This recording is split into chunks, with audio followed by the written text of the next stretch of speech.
Le mardi 31 janvier 2023, M6 diffuse en soirée le téléfilm La vie, l'amour, tout de suite. Une création inspirée d'une histoire vraie. Celle de Julie Briand, atteinte de la mucoviscidose et qui a tout mis en œuvre pour fonder une famille, malgré sa lourde maladie. Cette dernière s'est confiée auprès du Parisien. Je ne voyais pas comment je pourrais séduire un homme avec une maladie génétique mortelle. C'est sur ces mots forts que Julie Briand a entamé son interview auprès du Parisien le mardi 31 janvier 2023.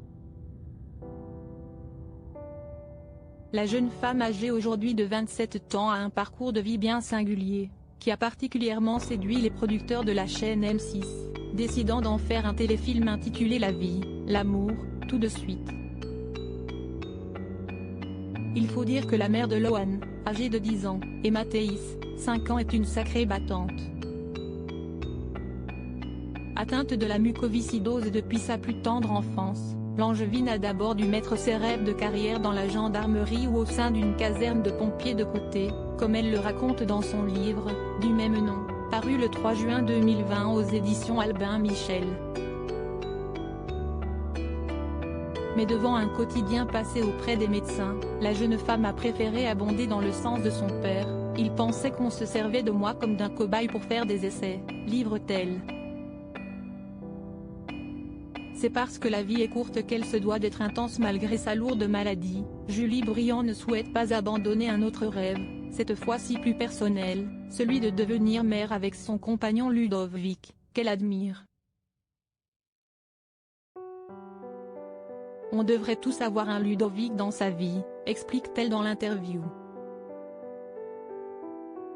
Et malgré les fortes réticences de son pneumologue, estimant que cette décision mettrait en péril sa vie, la jeune femme âgée de 16 ans décide de garder l'enfant qu'elle porte, gardant sa grossesse secrète jusqu'au 6e mois.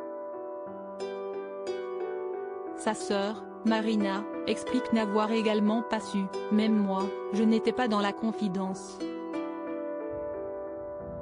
J'ai reçu un texto de maman disant « Appelle-moi. Urgent. J'ai perdu beaucoup de souffle. J'étais très fatiguée », explique la mère de famille au moment où les médecins décident de déclencher l'accouchement. Je pensais que tout rentrerait dans l'ordre après. Sauf que je n'ai pas récupéré. Au contraire, mon état a continué à se dégrader. La mucose s'était réveillée. Depuis, elle ne m'a pas lâchée, livre la jeune femme qui a par la suite subi un avortement médicalisé après 5 mois de grossesse en 2015, avant de devenir mère pour la 2e fois en 2017. Se projeter, maintenant, c'est un peu compliqué, c'est parce que la vie est courte qu'elle se doit d'être intense, conclut-elle. Une bouleversante leçon de vie.